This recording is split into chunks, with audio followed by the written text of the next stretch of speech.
دوستو، ایک ایسا پرندہ جس کو لوگ منحوس سمجھتے ہیں، اس پرندے کو لوگ الو کے نام سے جانتے ہیں۔ کچھ لوگ اس کو گھر میں پریشانی لانے والا پرندہ کہتے ہیں۔ کچھ لوگ تو یوں سمجھتے ہیں کہ جس گھر میں بھی یہ پرندہ بول پڑے یا جس گھر میں بھی یہ پرندہ آنے لگ جائے تو اس گھر میں بہت ہی بڑی مصیبت آنے والی ہوتی ہے یا کسی کی موت ہونے والی ہے۔ یہ پرندہ ہمیشہ ویرانوں میں رہتا ہے۔ آخر یہ پرندہ کیوں سب سے چھپ کر ویرانوں میں رہتا ہے؟ اس پرندے کے متعلق ہم آپ کے ساتھ معلومات سے بھرپور ویڈیو شیئر کر رہے ہیں، لہٰذا اس ویڈیو کو اینڈ تک ضرور دیکھیں۔ اور آپ لوگوں نے اس پرندے کو اپنی زندگی میں کبھی نہ کبھی تو ضرور دیکھا ہوگا۔ آپ نے یہ بھی محسوس کیا ہوگا کہ یہ پرندہ ہمیشہ اداس ہی کیوں رہتا ہے اور ہمیشہ ویرانوں میں ہی کیوں رہتا ہے۔ دوستو، ایک بار ایک شخص حضرت امام جعفر صادق کی خدمت میں حاضر ہوا۔ اس شخص نے عرض کیا کہ جو الو پرندہ ہے یہ ہمیشہ ویران جگہ پر کیوں رہتا ہے اور یہ ہمیشہ اداس ہی کیوں رہتا ہے؟ آپ نے فرمایا، اے شخص، جیسے تو آج اس پرندے کو دیکھ رہا ہے، یہ پرندہ ایسے ہمیشہ سے نہیں تھا۔ یہ پرندہ ہمیشہ ویرانوں میں نہیں رہتا تھا اور نہ ہی یہ اداس رہتا تھا۔ اس کے ساتھ ایک واقعہ پیش آیا ہے۔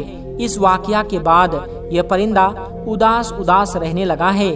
یہ سن کر اس شخص نے عرض کیا، اے حضرت، کیا ہوا تھا اس پرندے کے ساتھ اور کیا واقعہ پیش آیا تھا؟ حضرت امام جعفر صادق نے فرمایا، اے شخص، یہ الو نام کا پرندہ پیارے نبی سرور کائنات صلی اللہ علیہ وسلم سے محبت کرنے والا ہے اور پیارے نبی حضرت محمد صلی اللہ علیہ وسلم کی آل سے محبت کرنے والا ہے۔ اس پرندے کو پتہ چلا کہ حضرت امام حسین رضی اللہ تعالیٰ عنہ کربلا میں اپنے تمام لوگوں کے ساتھ رکے ہوئے ہیں، تو یہ الو محرم کی رات کربلا میں جا پہنچا اور جا کر حضرت امام حسین رضی اللہ تعالیٰ عنہ سے عرض کرنے لگا، یا حسین، میرے لیے کیا حکم ہے؟ تو امام حسین رضی اللہ تعالیٰ عنہ نے فرمایا، اے پرندے، تو یہاں سے چلا جا، کیونکہ کل نبی پاک صلی اللہ علیہ وسلم کے آل کے ساتھ جو کچھ بھی ہونے والا ہے وہ تم نہیں دیکھ پاؤ گے۔ تو یہ سن کر پرندے نے کہا، یا حسین، میں یہاں سے نہیں جاؤں گا، میں یہیں رکوں گا۔ جب الو پرندہ ضد کرنے لگا تو آپ علیہ السلام نے فرمایا، ٹھیک ہے، تم رک جاؤ۔ اس کے بعد اس پرندے نے کربلا کا پورا واقعہ اپنی آنکھوں سے دیکھا۔ یزید نے امام حسین رضی اللہ تعالیٰ عنہ کا سر مبارک آپ کے بدن سے کیسے جدا کیا، اس پرندے نے سب اپنی آنکھوں سے دیکھا۔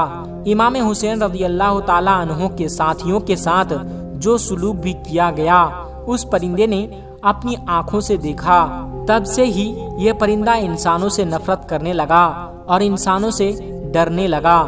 یہ پرندہ راتوں کے وقت اندھیروں میں گھومتا ہے، جیسے ہی اجالا ہو جاتا ہے انسان اٹھ جاتے ہیں، ویسے ہی یہ پرندہ واپس لوٹ جاتا ہے۔ کچھ لوگ الو کو منحوس سمجھتے ہیں، ان کو یہ نہیں پتا ہوتا ہے کہ یہ منحوس کس وجہ سے ہے، بس ایسے ہی اس کو منحوس کہنا شروع کر دیتے ہیں۔ یہ کسی کے گھر کے آس پاس آ کر بول دے تو لوگ سمجھتے ہیں کہ ہمارے اوپر کوئی مصیبت آنے والی ہے۔ کئی لوگ تو ایسے ہیں کہ لوگ اس کے بولنے کی وجہ سے اپنا گھر بار چھوڑ دیتے ہیں۔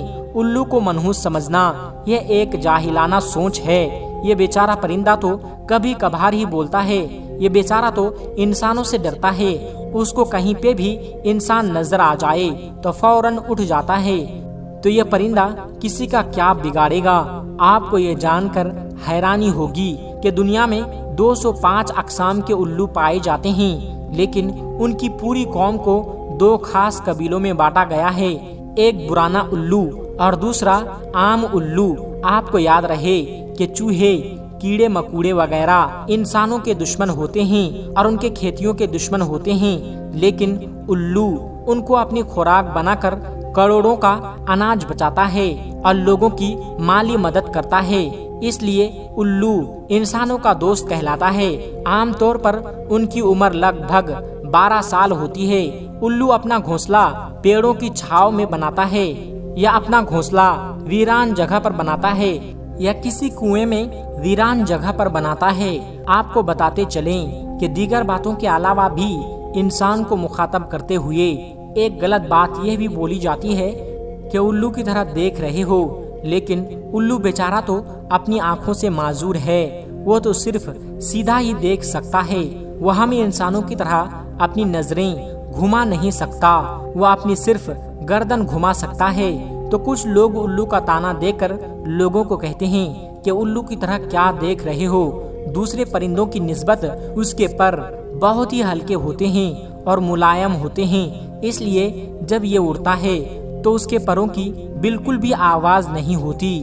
دوستو، الو سے متعلق مختلف علاقوں میں مختلف قسم کے عقیدے پائے جاتے ہیں، جیسے کہ برطانیہ میں الو کے بولنے یا اس کے رونے کی آواز کو منحوس سمجھا جاتا ہے، جنوبی افریقہ میں الو کی آواز کو موت کی علامت سمجھا جاتا ہے، کینیڈا میں لگاتار 3 دن الو کے بولنے سے کسی کی موت سمجھی جاتی ہے، چین میں الو دکھائی دینے پر پڑوسی کی موت سمجھی جاتی ہے، ایران میں الو کی اچھی آواز کو خوشی کی خبر مانا جاتا ہے اور رونے والی آواز کو بری خبر سمجھتے ہیں، ترکی میں بھی الو کو منحوس سمجھا جاتا ہے، لیکن سفید بال والے الو کو صحیح سمجھا جاتا ہے، ہندوستان میں الو کا گھر پر بیٹھ کر بولنا اچھا شگون نہیں مانا جاتا، لیکن ہندوستان میں دیوالی کے موقع پر خوشخبری لانے کے لیے جادو ٹونا ختم کرنے کے لیے الو کی